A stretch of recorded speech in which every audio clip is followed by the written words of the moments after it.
దేశములను పరమ భక్తి కలిగినటువంటి వారి నోటి గుండా ప్రవచనం జరుగుతున్నప్పుడు లేదా వారు పలుకుతున్నప్పుడు అటువంటి భక్తులైన వారు మీతో ఏకాంతమునందు సంభాషించవచ్చు, అన్ని వేళలా ప్రవచనమే అక్కర్లేదు.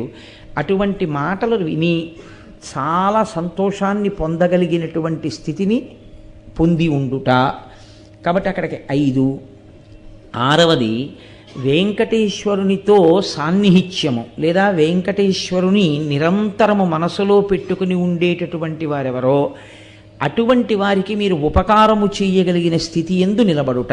అంటే ఆయనకి మీ వలన ఉపకారము కావాలని కోరుకున్నవాడు కాడు, కానీ మీరు ఇది మనం చేస్తే బాగుంటుంది అని మీ వలన ఒక్క చిన్న ఉపకారం ఆయన పొందాడనుకోండి, శ్రీ వెంకటేశ్వరుడు ఎంతో ప్రీతి పొందుతాడు అని స్కాంద పురాణం నిరూపణం చేస్తోంది. అలాగే వెంకటాచల క్షేత్రమును దర్శనము చేయుట, ఈ భూమండలంలో